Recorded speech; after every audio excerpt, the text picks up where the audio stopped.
2013 was a dark age for cryptocurrencies. Crap coins plagued the land, exchanges were coming up and down, with thousands of Bitcoin lost daily. Anyone who had basic knowledge of C++, knew about the Bitcoin talk forum, could create their own cryptocurrency, and then market it as the coin to overtake Bitcoin. This left the market flooded with coins and investors frustrated with choices on what could be a viable, profitable, and innovative investment, not realizing in the end these were all crap coins. And thus cryptocurrencies were thrown into a dark age. With a lack of excitement and new perspective, investors had no idea where to place their money into next. Then, on December 6, 2013, a post on the Bitcoin talk forums from a member named Dogecoin would revolutionize how people thought of Bitcoin and cryptocurrencies forever. A new, memey, dreamy energy entered the landscape, with hundreds of thousands excited for the new project. The man behind it all, Jackson Palmer. Here Jackson is interviewed by Kevin Rose.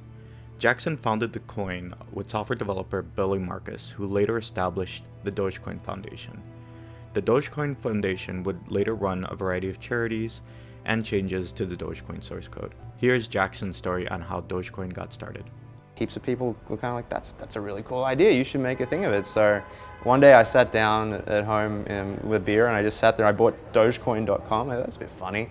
And I slapped the Doge face onto a coin and just put it live. And I wake up the next day to heaps of retweets, and my co-founder, who's based up in Portland, had messaged me and said, hey, I found that you can change I forked the Bitcoin source code or the Litecoin source code, and you can change the font to Comic Sans.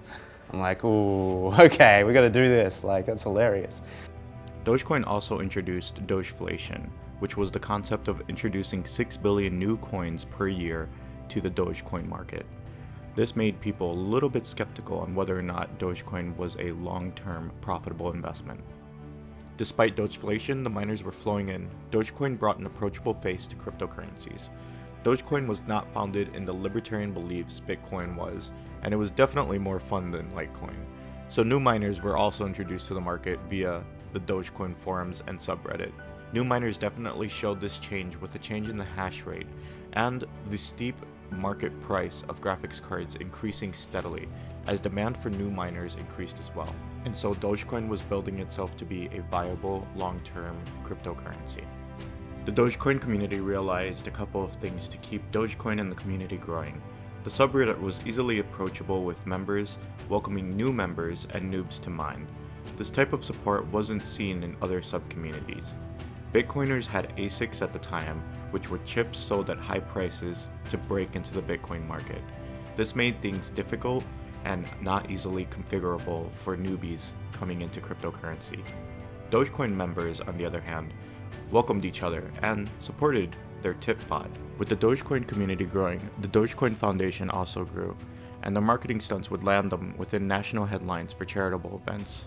In January 20th, 2014, $25,000 in Dogecoin was raised to take the Jamaican bobsled team to the Winter Olympics. Then in March 2014, $55,000 was raised to sponsor the NASCAR driver Josh Wise. With the success of Dogecoin, the New York City Bitcoin Center, a Bitcoin center in Wall Street, New York, threw a large Dogecoin party. Dogecoin looked like it was ready to go to the moon with all the enthusiasm surrounding the coin, but it soon ran into a rather big snag with the introduction of Asics into the Dogecoin market.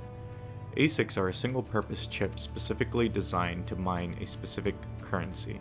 These chips were usually high in price and availability limited to the amount of demand. Shipments of Asics usually came directly from China, limiting the amount of Asics within the market. Dogecoin uses the same mining algorithm as Litecoin, Script, therefore Dogecoin's mining network was a competition with Litecoin's. This made the threat of a 51% attack on the Dogecoin network very real, as the hashing health of the proof-of-stake coin protects the network against a 51% attack specifically. Some Dogecoiners protested against the idea, thinking that merge mining with Litecoin would take away from Dogecoin's value. Others thought the long-term health of the network depended on Dogecoin using Litecoin's hash rate. Then on September 10, 2014, Dogecoin completed the change to their network to combine Litecoin and Dogecoin as a merged mined coin. Merge mining then secures Dogecoin as a future currency which lasts till this day.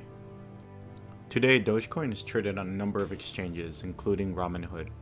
Although the energy around the coin has died off a bit, the subreddit r/Dogecoin is still active. After 7 years, Dogecoin has continued to keep its transaction rate up. Right now it secures its place within the 20th spot on CoinMarketCap and its transactions continue to flow.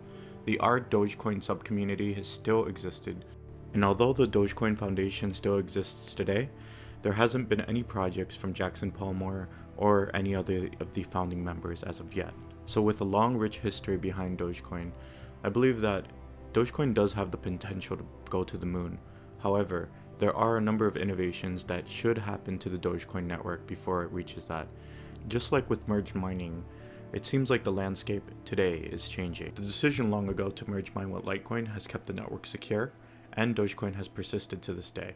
However, there have been no innovations since then, nor has the Dogecoin Foundation been very active in any new projects. Despite this, however, Elon Musk did give Dogecoin a shout out recently, and with all that said, hopefully Dogecoin will reach the moon one day. What I would love to see is the Dogecoin Foundation to rise again to its former glory, have some of the charity options that we did have before again, and really have some sort of innovation that's introduced to Dogecoin. I believe for long-term profitability and some sort of viability, this is necessary to the coin. If you've liked this video on the history of Dogecoin, please make sure to like and subscribe. Currently, I'm releasing a couple more videos on cryptocurrencies and computer security in general. So if those topics interest you at all, please make sure to like and subscribe, and I'll see you next time. Thank you.